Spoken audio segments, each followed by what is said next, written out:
buah dan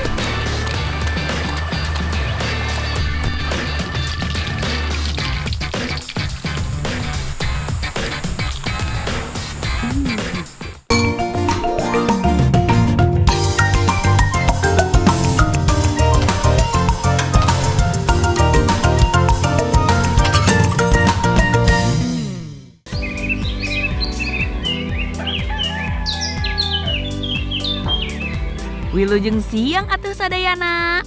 Emak hari ini loba kerjaan rumah. Mana udah mulai masuk musim hujan dan genteng di rumah emak ada yang bocor. Atuh mending dibenerin sama emak we lah. Kelamaan kalau mesti nungguin tukang dari kota. Tenang weh, si emak mah udah biasa ngerjain segalanya sendiri. Selain hemat biaya, hasilnya juga lebih puas.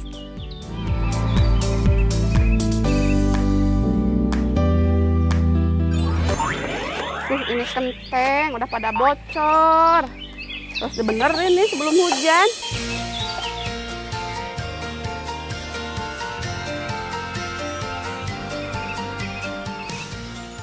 Mak, menuju naon sih didinya? Ya, mak kebeneran kenteng neng, bala locor bisa hujan. Enggal geura abi palai angen solempat. Atuh neng, kudu kaleuweung ngalah solempat mah jauh ah. Cicing mak kebeneran kenteng ya bala locor. Terus terang apa abi nuju nyidam? Nya tuh kayak mah pangalakeun kaleuweung. Sok we neng ampesan di bumi. Kayak ngamasakeun ku mang ke. Sok ampesan di bumi di ditu. Mohon.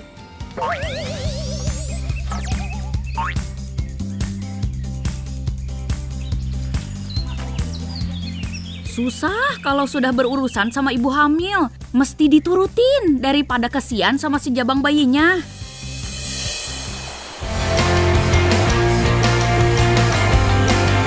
Karena emak udah tahu rasanya ngidam. Makanya sekarang emak mau bantuin si teteh buat nyari daun solempa di hutan. Enaknya tinggal di kampung mah segala ada. Pas lagi susah, nggak punya duit pun kita tetap bisa makan. Tinggal masuk ke kebun atau ke hutan, pasti banyak ketemu sumber makanan yang bisa kita olah.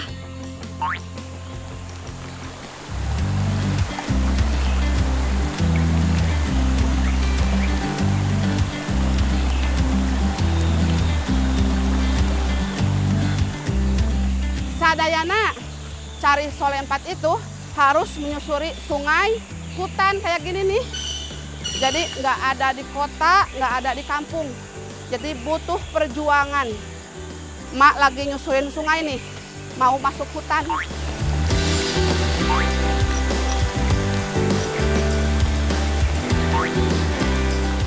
Tapi ya bonusnya emak jadi bisa sekalian healing-healing ke sungai, seger pisan.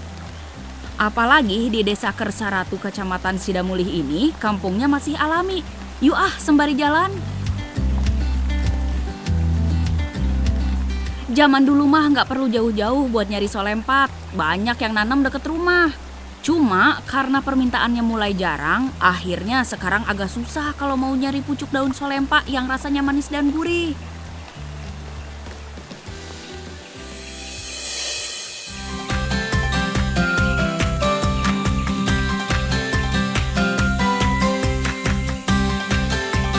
Wow, akhirnya setelah 2 jam masuk ke hutan, emak nemu juga nih daun solempat yang dicari. Sadayana, akhirnya nyampe juga emak. Aduh. Nah, ini yang dimaksud mak solempat. Hampir mirip dengan talas. Cuma kalau talas itu daunnya agak besaran, kalau ini mah kecil-kecil. Dari garisnya juga besaran daun talas, ini mah kecil. Nah, ini bisa dijadikan olahan masakan sama emak nanti. Sekarang emak mau ambil yang muda. Wah, letaknya ada di pinggiran tebing dan di bawahnya sungai. Kalau nggak hati-hati, emak bisa jatuh ke sungai. Bahaya!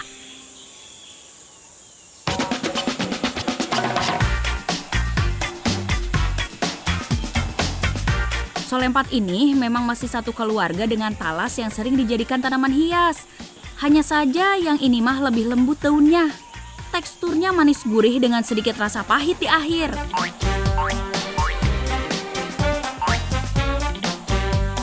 Alhamdulillah, emak bisa bantuin kemauan si teteh yang lagi ngidam tadi ya.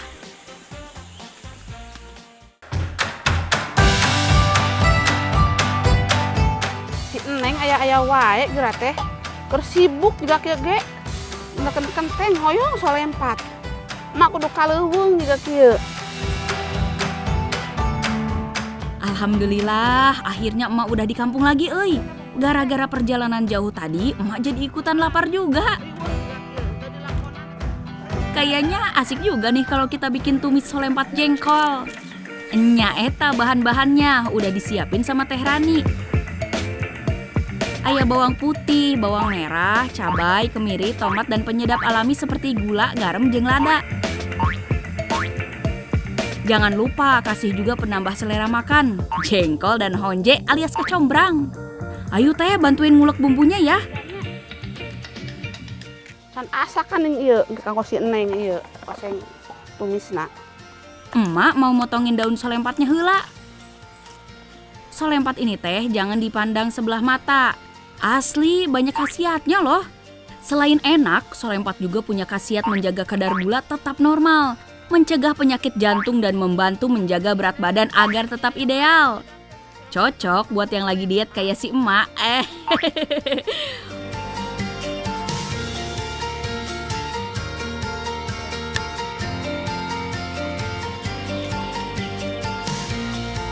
Emak-emak di rumah juga kudu inget, eta bocah jangan disuruh jajan mulu. Sekali-sekali atuh masakin sayur biar sehat, makan serat. Jadi anak-anak teh nggak gampang sakit di rumah.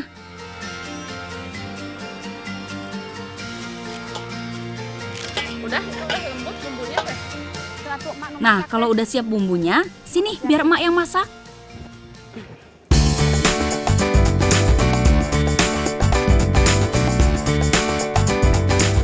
Nah, langsung aja panasin minyaknya. Abis itu tumis bumbu sampai warnanya kecoklatan dan harum.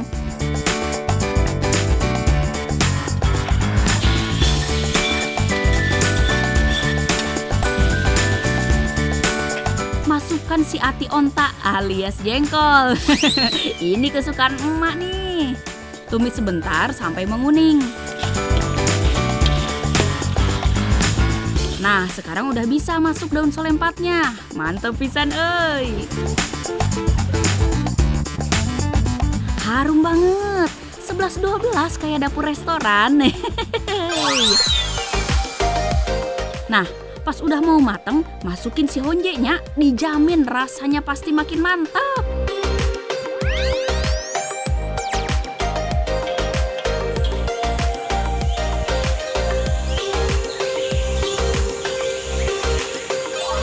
Mantep kan masakan emak? Yuk kita makan bareng mumpung masih anget ini sayurnya.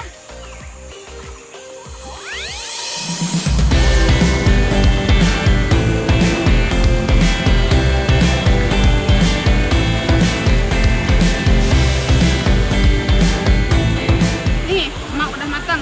Tinggal dimakan. Enggak bakalan didam. Enggak didam. Yang hilang ya. Wah, pas banget nih lagi lapar-laparnya kena sayur solempat pedas. Apalagi makannya di deket sungai begini sambil denger suara gemericik air. Seru pisan euy.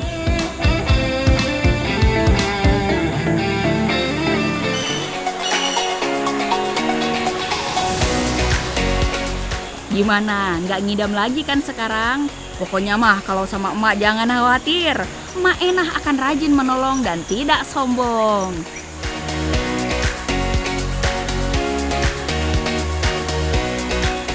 Selamat makan.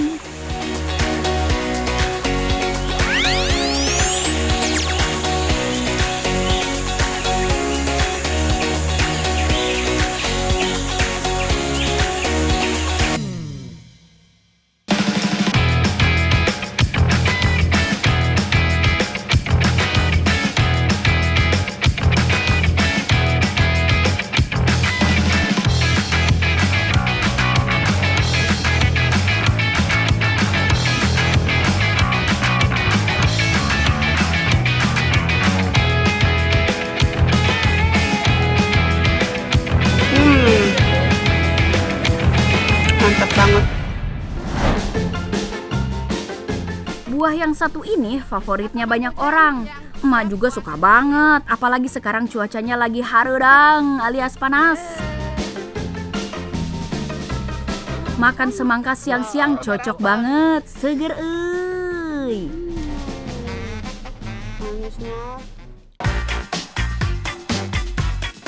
Emak selain tangguh dan pantang menyerah juga dikenal kreatif. Emak punya ide kuliner unik loh dari buah semangka. Bukan diolah jadi jus, itu mah biasa. Hayo tebak jadi apa? Makasih. Ayo. Saya sudah menyiapkan 3 buah semangka dan 3 jenis masakan. Ini ada kerang. Ini kalau di kampung saya namanya kerang Batak. Dan ini kepiting rajungan. Lalu yang terakhir beras. Semua ini akan saya masak di dalam semangka. Nah, ketahuan kan sekarang? Jadi ketiga bahan makanan ini bakal dimasak di dalam kulit semangka. Unik bukan? Sebelum kita mulai, saya akan belah dulu semangkanya. Ini yang harus pertama emak lakukan. Membuka sedikit bagian kulitnya agar gampang diambil daging buahnya. Ini harus dikerok sampai benar-benar bersih ya.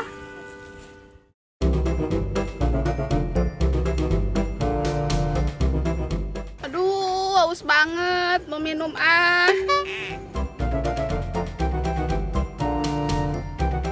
Sadayana, semangka itu 92%-nya adalah air loh. Jadi ya pantas aja kalau bisa menghilangkan dehidrasi. Oke, emak udah nggak haus lagi. Lanjut masaknya.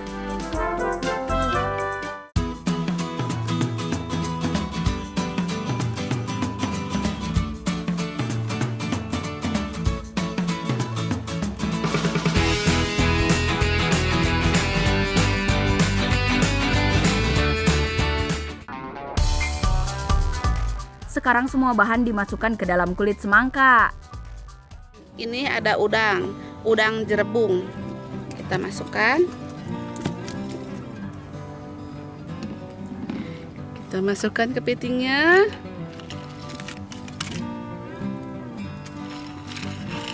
Mantap banget nih. Sekarang masukkan bumbunya. Bumbu sederhana ini terdiri dari bawang dan cabai yang diulek kasar. Ada tambahan potongan daun bawangnya juga.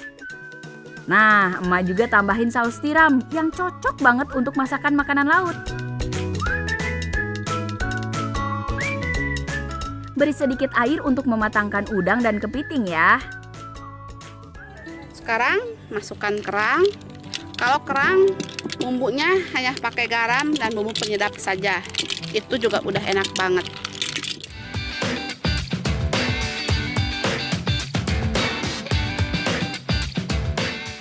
Jangan lupa diaduk supaya garamnya tercampur rata. Lauknya sudah, berasnya jangan sampai lupa dimasak. Ini seperti biasa masak nasi, tinggal dicampur beras dan air.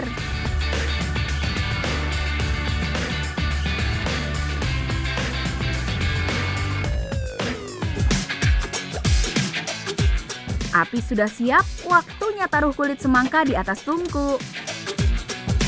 Nah, emak kasih tahu trik supaya bisa masak dengan cara unik ini. Kulit semangkanya jangan langsung bersentuhan dengan api, beri alas dari seng yang bisa menghantarkan panas. Apinya juga diatur, jangan terlalu besar. Kedua cara ini dilakukan agar kulit semangkanya nggak bolong. Oh iya, ada info unik lainnya seputar kulit semangka. Ternyata kulit semangka juga bisa dimakan loh. Bahkan kaya nutrisi seperti vitamin C, asam amino, dan senyawa fenolik. Makanya makan kulit semangka bagus untuk meningkatkan kekebalan tubuh dan mengontrol tekanan darah. Jadi mulai sekarang jangan pernah buang kulit semangka ya. Hati-hati nih, panas. Emak intip dulu deh, emak penasaran juga nih. Wow, lihat tuh, saus tiramnya udah mateng nih. Tapi tetap kita tunggu sebentar lagi ya, biar bumbunya meresap. Emak udah gak sabar nih, pengen cepet-cepet makan. Udah kebayang lezatnya. Udah mateng akhirnya.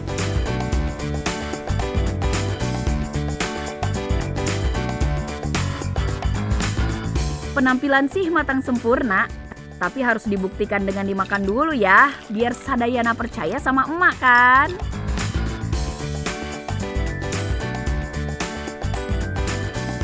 Emak emang kalau udah masak jaminan bikin enak.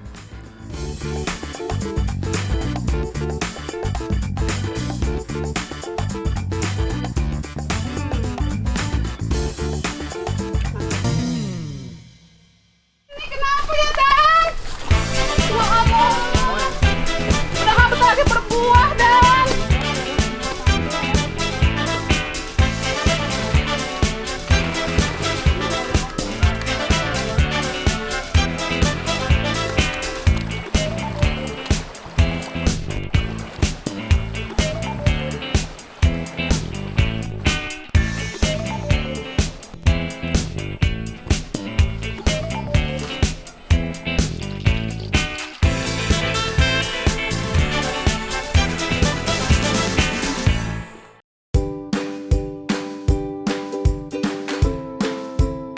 Petualangan emak belum usai.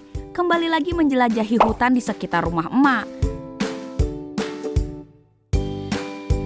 Kali ini apa ya yang bisa emak temui untuk dijadikan bahan masakan? Emak jalan-jalan aja dulu ya, sembari menikmati sejuknya udara seger. Ini kenapa ya, Dan? Ya Allah. Udah habis lagi berbuah, Dan. Hah? Angin Gak paling mungkin, Dan. Merawat kayak gini. Sayang banget, kita Dan. investigasi, guys. Investigasi. Oh, iya, itu Dan. maksudnya. Sayang. Kenapa sih ya? Ini mau udah gimana? Kata Adani ini kena angin. Tapi gak percaya ini kena angin. Masa kena angin sama rawut tiga kieu? Apa angin topan, Dan? Kita bikin 9 aja yuk, ah. 9 apa? Dan lihat aja dari pisang ini yuk. Tapi kayaknya kita ambil paling bawah ya, Dan. Sayang banget. Kamu pohon kepok. Di situ ada bermacam-macam pohon pisang. Ada pisang kepok, ada pisang nangka, lampeneng. Tuh itu lampeneng tuh. Nah, kebetulan yang tumbang itu pohon kepok. Kita ambil yang bawahnya aja. Ini. Ah, Potong tunggul. dulu ke sini. Ah, tunggulnya aja, Dan. Bismillahirrahmanirrahim. Pelan. Bukan emak enah namanya, kalau nggak bisa memanfaatkan yang tersedia di alam. Apalagi ini pohon pisang yang juga dikenal sebagai pohon kehidupan. Dari mulai akar, batang, pelepah, daun, dan tentu buahnya bisa dimanfaatkan. Masing-masing bagian pun memiliki kandungan dan khasiatnya tersendiri. Nah, kali ini yang mau emak manfaatkan adalah bagian bonggolnya. Kalau emak sih biasa nyebutnya bodogol. Untuk bisa mendapatkannya, ada nih mesti potong dulu bagian paling bawahnya supaya bisa mengeluarkan bodogolnya. Alhamdulillah akhirnya kena juga, Dan. Terus, dah. Sudah kok. Dah. Sini. Alhamdulillah akhirnya udah selesai juga ngambil batang bodogol pisangnya. Pada mau bajir ya, Ayah? Iya. Nah, yang akan kita masak itu dari bodogol bawah sini nih sampai bawah. Mesin dulu, kayak nggak tahu. Tanah. Mesin dulu. Kita akan olah. Nah, untuk batangnya juga bisa diolah. Tapi karena udah sering, jadi hanya bodogolnya aja yang mau ibu masak. Secara manfaat, bodogol atau bonggol pisang menyimpan berbagai khasiat seperti meningkatkan penglihatan, mengatasi panas lambung, mengobati asma, penawar racun, mencegah radikal bebas, dan lain-lain. Wah, ternyata bagian pohon pisang yang sering kita abaikan ini ternyata banyak juga ya khasiatnya. Cuci. Emak jadi pingin buru-buru mengolahnya jadi makanan.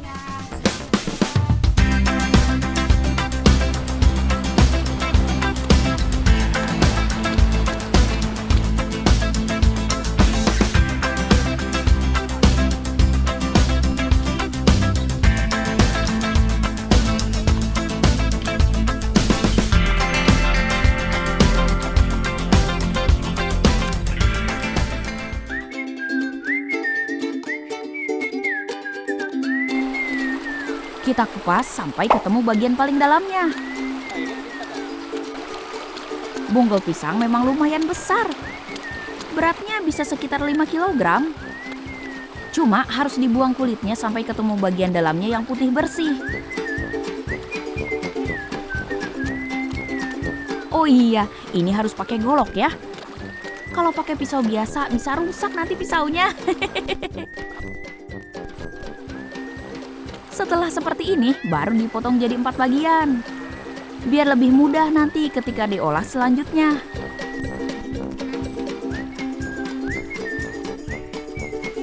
Nah, sekarang emak iris tipis-tipis seperti ini. Setelah itu, rendam dalam air bersih untuk menghilangkan getah yang masih menempel. Nah, sekarang cuci kembali supaya getahnya pada pergi, pada hilang. Kayaknya bonggol pisangnya bakal enak kalau digoreng ya Sadayana. Jadi emak mesti siapkan dulu tepungnya. Lalu emak celupkan ke dalam tepung yang sudah diaduk dengan air. Supaya garing, setelah dicelupkan ke tepung basah, irisan bonggol lalu dibalut lagi dengan tepung keringnya. Setelah itu, goreng.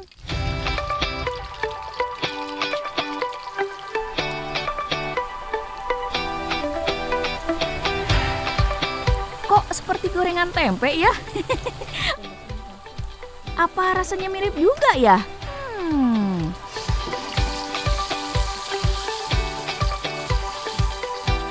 Akhirnya jadi juga gorengan bodogolnya. Kayaknya kalau dicocol saus sambal makin mantep ya.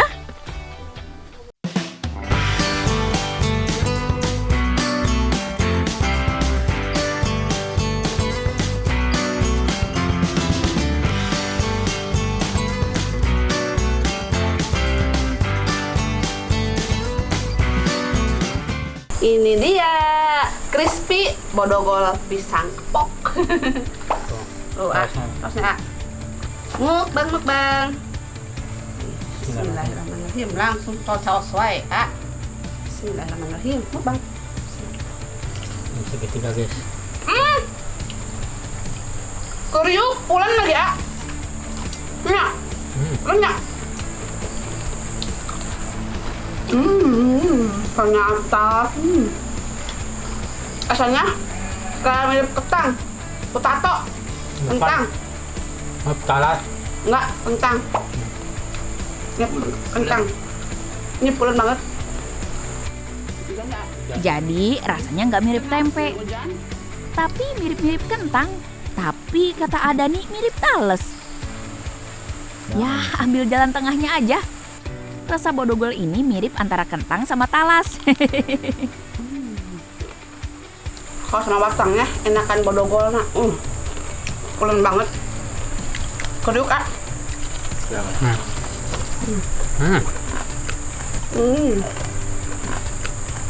Oh, tadi batangnya ada yang tebal, ada yang tipis. Tapi kalau tebal, keras banget pulunnya aja.